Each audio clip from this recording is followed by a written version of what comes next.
चलित वर्ष 2025 रे वर्षर शेष चंद्रग्रहण इंग्राजी 7 सेप्टेम्बर 2025 रविवार दिन होगाकू जाऊँगी। उक्त चंद्रग्रहण संपूर्ण चंद्रग्रहण भाव में भारतीय सिद्धांती ज्योतिषाचार्य मान द्वारा गणना करा चंद्रग्रहण जोग कुंभ मास कुंभ पूर्णिमा तिथि संगठित होइथिबारु द्वादश राशि मानक मध्यरु विशेषतः कुंभ राशिस्थ राशिर व्यक्ति विशेषଙ୍କ उपरे विशेष भाव में प्रभाव रहिबो। उक्त संबंधी अधिक तथ्य विस्तृत भाव में आमे ज्ञात हेबा पूर्वरु चैनल को सब्सक्राइब कर दियंतु एवं गोटे लेखा लाइक कर दियंतु। एबे आसंतु प्रथमे जानिबा चंद्रग्रहण समय पूर्वरु पाक निषेध संबंध रे।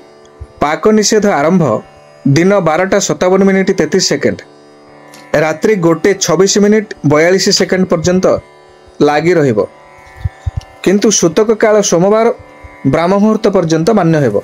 हेले एथिरे शिशु रोगी वृद्ध वृद्धा एवं गर्भवती पाई यही समस्त नियम पालनीय हेबो नाही। कौन कौन निषेध?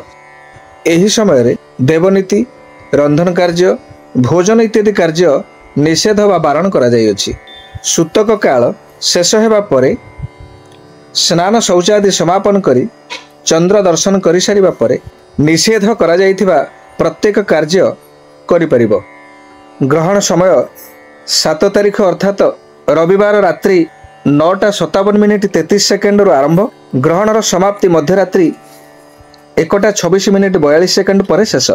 मध्यकाल रात्रि 11:42:08 एवं अवधि काल 3 घंटा 29:09।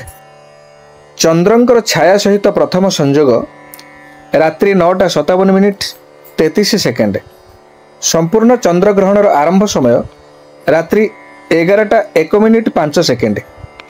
संपूर्ण चंद्रग्रहणर शेष समय रात्रि 12:22:14। चंद्रंकर छाया सहित अंतिम संयोगर समय रात्रि 1:26:42। यही समय सर्वाधिक चंद्रग्रहण महाकाश रे देखिबार सुयोग प्राप्त होई परिबे। एही चंद्रग्रहण दृश्यमान 3 घंटा 29:09। एबे आसंतु जानिबा पाक निषेध विषय रे। अशौच निर्धारित एही समय पूर्वरु देव कार्यादि समापन कर दियंतु। एहा परे हांडी छाड़ करि परिबे। आत्मन चलित वर्ष उक्त चंद्रग्रहण इंद्र पूर्णिमा रे पड़ुअछि, तेणु एही वर्षर इंद्र पूर्णिमा सूतक काल पूर्वरु पालन करा जिबा उचित। सूतक काल दिवस 12:57:33 रे लागुथिबारु एही समय पूर्वरु एही नीति पालन करा जिवो। एही दिन श्रीमद् भागवतंकर पूजा सूतक काल पूर्वरु मध्य पालन करा जिवो। सेही परि खुदुरुकुणी ओषा व्रत मध्य सूतक काल पूर्वरु पालन करा जिवो। ज्योतिष शास्त्र अनुसार चंद्रग्रहण काल रे एबे आसंतु जानिबा चंद्रग्रहण समय रे द्वादश राशि मानक उपरे शुभ एवं अशुभतार सुप्रभाव एवं कुप्रभावर प्रभाव। भारतीय ज्योतिष शास्त्र अनुसार चंद्रग्रहण काल रे अशुभ राशि यथा कर्कट सिंह कन्या एवं कुंभ राशि होइथिबारु एही राशिर व्यक्तिविशेष माने अत्यंत सावधानता अवलंबन करिवे। चंद्रग्रहण समय रे जनार्दन परमात्मा को चिंतन करने सहित महाप्रभु को प्रार्थना ध्यान एवं योग प्राणायाम गायत्री इत्यादि अनुष्ठान करने सहित निजको एथिरे निमज्जित रखिबे। ग्रहण कालीन शुभ प्रभाव द्वादश राशि मानक मध्यरु मेष राशि वृष राशि मिथुन राशि तुला राशि बिच्छा राशि धनु राशि मकर राशि एवं मीन राशिर व्यक्ति विशेषଙ୍କ उपरे अत्यंत भाव में शुभ प्रभाव रही अछि। तेणु शुभ प्रभाव थिबा एही राशिर व्यक्ति विशेष माने परमात्मा परमेश्वर को प्रार्थना करने सहित जगतर कल्याण कामना करिवे एवं समस्तंकर मंगल कामना करने पाई महाप्रभु को प्रार्थना करिवे। एही समय रे कौनसी सिद्ध मंत्र मध्य जप करा जाई पारे। मंत्र जप करने सहित मंत्रर विशेषत्व एवं मंत्रर रहस्य उपरे अधिक ध्यान देले मंत्रटी जीवन रे प्रत्येक समय रे जीवन को सहायता प्रदान करि परिबो बोली शास्त्रज्ञ मानकर मत। एबे आसंतु जानिबा गर्भवती महिला मानक उपरे चंद्रग्रहणर केउ प्रभाव रही अछि। चंद्रग्रहण समय रे ग्रहण समय अशुभ हेउथिबारु एवं संवेदनशील होइथिबारु ଚନ୍ଦ୍ରଗ୍ରହଣର ଦୃଶ୍ୟ ଦର୍ଶନ କରିବା ଅର୍ଥାତ୍ ଏହି ସମୟରେ ଚନ୍ଦ୍ରଙ୍କୁ ଚାହିଁବା ବା ନିରୀକ୍ଷଣ କରିବା ବାରଣ କରାଯାଇଅଛି। ଚନ୍ଦ୍ରଗ୍ରହଣ ଲାଗୁଥିବାରୁ ଗର୍ଭବତୀ ମାଆମାନେ ନିଜର ସୁରକ୍ଷା ଏବଂ ଶିଶୁର ସୁରକ୍ଷା ଏବଂ ନିରାପଦତା ନିମନ୍ତେ ଏହି କିଛି ସମୟ ବାହାରକୁ କଦାପି ବାହାରନ୍ତୁ ନାହିଁ। ଚନ୍ଦ୍ରର ଛାୟା ଗର୍ଭବତୀ ମହିଳାଙ୍କ ଉପରେ ପଡ଼ିଥାଏ, ତେଣୁ ଗର୍ଭସ୍ଥ ଶିଶୁ ଏହା ପ୍ରଭାବରେ ପ୍ରଭାବିତ ହୋଇଥାଏ। ଗ୍ରହଣ ଲାଗୁଥିବାରୁ ଗର୍ଭବତୀ ମହିଳା କଳା ରଙ୍ଗର ବସ୍ତ୍ର ପରିଧାନ କରନ୍ତୁ ନାହିଁ, ଅଧିକ ସମୟ ବାହାରକୁ ବାହାରନ୍ତୁ ନାହିଁ।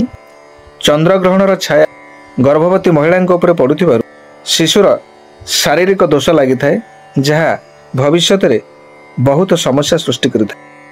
ଚନ୍ଦ୍ରଗ୍ରହଣ ଲାଗିଥିବା ଏହି ସମୟରେ କତୁରୀ, ଛୁରୀ, ପନିକି, କଟୁରୀ, ବ୍ଲେଡ୍ ଇତ୍ୟାଦି କୌଣସି ଧାରୁଆ ଅସ୍ତ୍ର ସାହାଯ୍ୟରେ କୌଣସି ଜିନିଷ କଟାକଟି କରିବା, କପଡ଼ା ସିଲେଇ କରିବା ଏସବୁ କାର୍ଯ୍ୟ ପାଇଁ ମନା କରାଯାଇଅଛି। ତେବେ ଏହା କରନ୍ତୁ ନାହିଁ। ଏହି ସମସ୍ତର ସିଧାସଳଖ ପ୍ରଭାବ ଗର୍ଭବତୀ ମହିଳାମାନଙ୍କ ଉପରେ ଏହି ସମୟରେ ଗର୍ଭସ୍ଥ ଆଭ୍ୟନ୍ତରୀଣ କୁପ୍ରଭାବ ପକାଇଥାଏ। ଗର୍ଭସ୍ଥ ଭ୍ରୂଣ ଅର୍ଥାତ୍ ଶିଶୁର ଶାରୀରିକ ଦୋଷ ଲାଗିଥାଏ, ଯାହା ଭବିଷ୍ୟତରେ ବିଭିନ୍ନ ସମସ୍ୟା ସୃଷ୍ଟି କରିଥାଏ। ତେଣୁ ଏଥିନିମିତ୍ତ ସାବଧାନତା ରହିବାକୁ ଶାସ୍ତ୍ର ତଥା ବିଦ୍ୱାନଗଣ ପରାମର୍ଶ ଦେଇଅଛନ୍ତି। ଚନ୍ଦ୍ରଗ୍ରହଣ ସମୟରେ ଗ୍ରହଣ ଦର୍ଶନରେ ସ୍ନାନ ଆବଶ୍ୟକ। ଏହି ସମ୍ପର୍କରେ ଶାସ୍ତ୍ରରେ ବିସ୍ତୃତ ଭାବରେ ବର୍ଣ୍ଣନା କରାଯାଇଅଛନ୍ତି ଯେ ସଂକ୍ରମେ ଗ୍ରହଣେ ଚୈବ ନ ସ୍ନୟାତ ୟସ୍ତୁ ମାନବଃ ସପ୍ତଜନ୍ମସୁ କୁଷ୍ଠି ସ୍ୟାତ୍ ଦୁଃଖ ଭାଗୀ ଚ ସର୍ବଦା। ଇନ୍ଦୋର ଲକ୍ଷ୍ୟ ଗୁଣମ୍ ପୁଣ୍ୟମ୍ ରବେର ଦର୍ଶ ଗୁଣମ୍ ତଥା ଗଙ୍ଗା ତୋୟେତୁ ସମ୍ପ୍ରାପ୍ତେ ଇନ୍ଦ୍ରର କୋଟି ରବେର ଦଶ। ନଦୀ କୂପ ତଡ଼ାଗେଷୁ ନଦ ପ୍ରସ୍ରବଣେ ତଥା ନଦ୍ୟା ନଦେ ଦେବ ଖାତେ ସରସିଷୁ ଧୃତାମ୍ବୁନି ଉଷ୍ମୋଦକେ ଅପିବା ସ୍ନାୟାତ୍ ଗ୍ରହଣେ ଚନ୍ଦ୍ର ସୂର୍ଯ୍ୟୟୋଃ। ଗ୍ରହଣ ସମୟରେ ସ୍ନାନ, ଦାନ, ହୋମ, ଜପ ଏବଂ ଅନ୍ୟାନ୍ୟ ମନ୍ତ୍ର ସିଦ୍ଧି ଗୁଡ଼ିକ କରିବାର ବିଧାନ ରହିଅଛନ୍ତି। ଗ୍ରହଣ ସମୟରେ ସ୍ନାନ କରିବା ଏବଂ କୌଣସି ଦ୍ରବ୍ୟ ଦାନ କରିବା, ଘୃତ ଆହୁତି କରିବା, ମନ୍ତ୍ର ଜପ କରିବା ଏବଂ ଅନ୍ୟାନ୍ୟ ସିଦ୍ଧି କାର୍ଯ୍ୟମାନ କରିବା ପାଇଁ ଶାସ୍ତ୍ରରେ ବିଶେଷ ନିୟମମାନ ରହିଅଛନ୍ତି। ଯଥା ଗ୍ରସ୍ତମାନେ ଭବେତ ସ୍ନାନମ୍ ଗ୍ରାସେ ହୋମ ବିଧୀୟତେ ମୁଚ୍ୟମାନେ ଭବେତ ଦାନମ୍ ମୁକ୍ତౌ ସ୍ନାନମ୍ ବିଧୀୟତେ।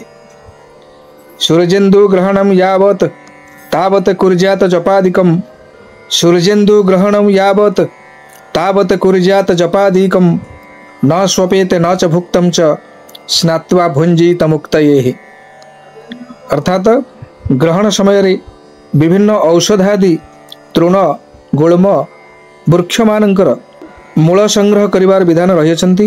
ଏଥିପାଇଁ ତଦ୍ ଉପଯୋଗୀ କାର୍ଯ୍ୟମାନ ଏବଂ ମନ୍ତ୍ର ଜପ କରିବାର ବିଧାନ ମଧ୍ୟ ରହିଅଛନ୍ତି। ଗ୍ରହଣ ସମୟରେ ଶୟନ କରିବା ନିଷେଧ, ଖାଦ୍ୟ ଭୋଜନ କରିବା ନିଷେଧ ଏବଂ ମୈଥୁନ ଇତ୍ୟାଦି କ୍ରିୟା ନିଷିଦ୍ଧ କରାଯାଇଅଛନ୍ତି। ଏପରିକି ମୂତ୍ର ଏବଂ ପୁରୁଷ ତ୍ୟାଗ କରିବା, ତୈଳାଭ୍ୟଙ୍ଗ ଇତ୍ୟାଦି ଏହିପରି କାର୍ଯ୍ୟମାନ ବର୍ଜନୀୟ ବୋଲି ଶାସ୍ତ୍ରରେ ଉଲ୍ଲେଖ କରାଯାଇଅଛନ୍ତି। ସ୍ପର୍ଶ ସ୍ନାନ ମନ୍ତ୍ର ସ୍वस्थानं ଗମ୍ୟତଂ ରାହୋ ତ୍ୟଜ୍ୟତଂ ସୂର୍ଯ୍ୟ ସଂଗମଃ କର୍ମଚଣ୍ଡାଳ ಯೋನೇಸ್ತ್ವಂ ମମ ପାପ କ୍ଷୟଂ କୁରୁ। ଅର୍ଘ୍ୟଦାନ ମନ୍ତ୍ର ମହାତେଜୋ ଛୟା କାନ୍ତଂ ସିଂହିକେୟ ରିପୁ ପ୍ରଭୋଃ ଅର୍ଘ୍ୟଂ ଦଦାମି ଦେବେଶ ରାହୁ ଗ୍ରହ ବିମୋଚନାତ୍। ମୁକ୍ତି ସ୍ନାନ ମନ୍ତ୍ର यथा पदो विमुक्तोऽसि राहुर वदन संकटात् तथा त्वं प्रभु दीनेश आपदो मां विमोचय। ग्रहण समय रे कार्यादि वर्जन संपर्क रे शास्त्र सम्मत उपदेश एक रात्रिं परित्यज्यं कुर्यात् पाणि ग्रहं ग्रहे सप्तरात्रि तु यात्रायां त्रिरात्रं व्रतबंधने। सूर्य पराग एवं चंद्र ग्रहण आदि समय रे एही कार्यमान शास्त्र सम्मते एही भली भावरे करिबा पाई निर्देश दिया जाय अछंती। अर्थात ग्रहण आदि स्पर्श परे यदि विवाह जोग थाए तेबे विवाह एक रात्रि 7 रात्रि पर्यंत यात्रा एवं उपनयन आदि वैदिक संस्कार कार्य 3 रात्रि परे करणीय बोली शास्त्र रे सिद्धांत निया जाय अछंती। शास्त्र मते आमर भारतीय वैदिक ज्योतिष शास्त्र मते विद्वान मानकर उपदेश मते गर्भवती महिला माने कौनसी द्रव्य काटिबा बटाबटी करिबा छेचा छेची करिबा बा छेचिबा एवं सिलाई करिबा इत्यादि कार्य कदापि करिबे नाही। सही समय रे नीरव एवं शांत भाव रे स्थित प्रज्ञ रही स्थिर रही धीर रही समय अतिबाहित करने पाई परामर्श दि जाइछन्ति। आमर महाभारतीय शास्त्र साधु सन्थ विद्वान एवं समस्त सिद्धांत अनुजाई ग्रहण समय महात्म्य एही भली भाव रे उल्लेख करा जाइछन्ति। सर्वगंगां समं तोयं सर्वे ब्रह्म समद्युजाः सर्वभूमि समं दानं ग्रहणे चंद्र सूर्ययोः सर्वगंगा समं तोयं सर्वे ब्रह्म समद्युजाः सर्वभूमि समं दानं ग्रहणे चंद्र सूर्ययोः। तद संगे संगे एही भली भाव रे ग्रहणे दान काल संपर्क रे सिद्धांत एही जे उपस्पर्श लक्ष्य गुणम ग्रहणे चंद्र सूर्ययोः पुण्यकोटि गुणं मध्ये मुक्ति काले अप्यनंतक। उपस्पर्श लक्ष्य गुणं ग्रहणे चंद्र सूर्ययोः पुण्यकोटि गुणं मध्ये मुक्ति कालेप्यनंतकम मुक्ति कालेप्यनंतकम।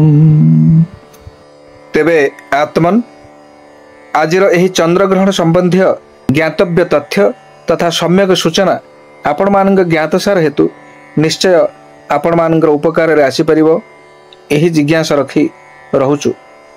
धन्यवाद।